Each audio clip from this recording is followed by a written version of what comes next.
Պատասխանում են Հայաստանի պետական շահերը։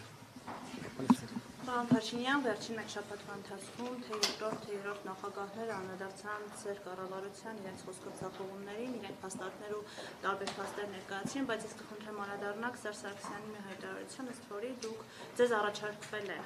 փոխվարչապետի պաշտոն 2018 թվականին։ Ուզում եմ հերքել կամ հաստատել այս լուրը, եթե առաջարկվել է, ապա ում կողմից ինչ պայմաններում եւ ինչու է մերժվել։ Լսեք, ինչ լավ այդ հեղափոխությունը տեղի ունեցել ըստ էության ուղիղ եթերում։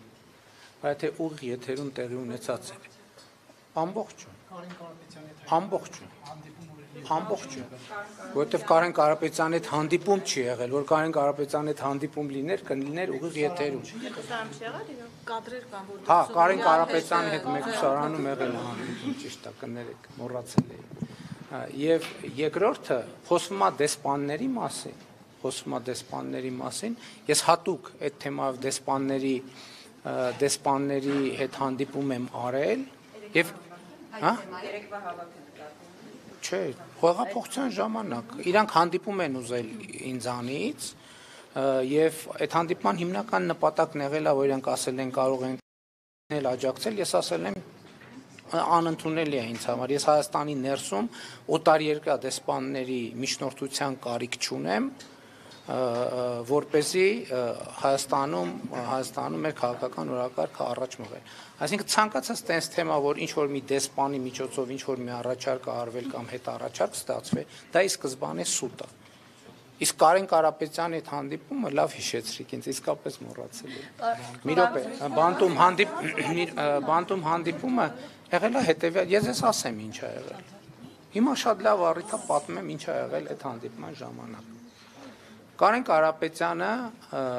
Կարապետյանը եկել է եւ ինքը խոսել է Սերժ Սարգսյանի անունից։ Սերժ Սարգսյանի անունից խոսել է եւ ասել է, որ փորձ է արել նենց անել, որ իրենք ինձ ազատում են եւ հեղափոխական process-ը չի շարունակում։ Ես ասել եմ ոչ, դա բացառ։ Նախ ասեմ փոխվարչապետի մասին, ընդհանրապես երբեք որևէ մեկի հետ ընդհանրապես տենց ակնարկ եւ խոսակցություն ընդհանրապես որևէ մեկի հետ չի եղել։ Որևէ մեկի հետ ոչ միայն փոխվարչապետ, որևէ պաշտոնի մասին որևէ խոսակցություն ընդհանրապես չի եղել։ Ես չգիտեմ իրենք նման բան քննարկել են թե չէ, բայց ես չի էլ թույլ տա, որ տենց խոսակցություն տեղի ունենա։ Սկսենք դրանից։ Դա բացառում եմ, այո։ Չի կարա տենց մի րոպե։ Ներողություն էլի, թողեք պատասխանեմ։ Եթե չի եղել մեկը հայտարարում է, դա ինչ է։ Հիմա դուք անդադ տեսեք հազար ներողություն եմ խնդրում, չէ՞։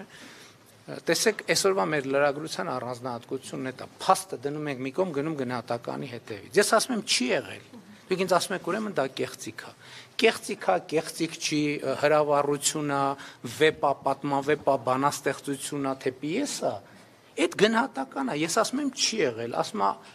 իսկ բացառում եք, որ ձայնագրություն լինի, ասում է ուրիշ փաստ բացառում եք, որ լինի, ասում եմ այո, բացառում եմ։ Ընդհանրապես բացառում եմ, որ որևէ ձայնագրություն կլինի, որը իրենց ասած եւ իմ կողմից հերքված որևէ նյուանս կապացուցի, բացառում եմ որևէ թեմայով։ Այսինքն հիմա ես ձեզ հետ շփվում եմ, մի նեղվեք, ինձ հարցրեք, ինչ որ եղել է, կասեմ եղել է, ինչ որ չի եղել, կասեմ չի եղել։ Հիմա պատմեմ, թե ինչ է եղել Կարեն Կարապետյանի եւ իմ խոսակցությունը։ Խոսակցությունը եղել է հետեւյալի մասին, որ Կարեն Կարապետյանը ըստ էության ակնարկել է ուղիղ չի ասել, բայց ակնարկել է ենթատեքստերով։ Եթե ինքը հերքի ես դա կհասկանամ, որովհետև ուղիղ չի եղել խոսակցությունը եղել է ենթատեքստերով, որ իրանք ինձ ազատեն, մեզ ազատեն եւ հեղափոխությունը, այսպես ասած, հեղափոխությունը դուրս գա օրակարգից եւ մենք ինչ որ ձևով Կարեն Կարապետյանը պատրաստակամություն է հայտնել, որ ինքը որպես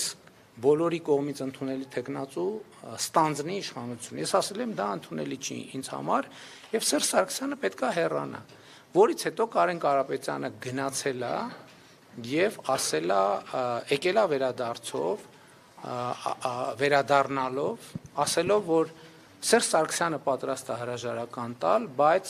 առաջարկում է, որ դա տեղի ունենա ֆրանկաֆոնիայի գագաթաժողովից հետո։ Ինքը ֆրանկաֆոնիայի գագաթաժողովը ընդունի, որից հետո հրաժարական տա։ Ես ասել եմ դա անընդունելի է, ես չեմ ընդունի այդ տարբերակը, որից հետո գնացել է եւ ես չգիտեմ, բայց ընդհանրապես գրում էր խոսում էր ինչ որ մեկի հետ, չգիտեմ ում հետ էր խոսում, որից հետո վերադարձել է եւ ասել է, որ Սերժ Սարգսյանը պատրաստ է հրաժարակալ տալ հունիսին։ Ես ասել եմ, դա ընդունելի տարբերակ չի եւ Սերժ Սարգսյանը պետք է հրաժարական տա այսօր, վաղը, մաքսիմալ մյուս օրը։ Որից հետո ինքը գնացել է, եկել է, ասել է, ընդունելի է այդ պայմանը։ Էս է եղել մեր խոսակցությունը մեկուսահանում Կարեն Կարապետյանի հետ։ Պարոն Փաշինյան, դուք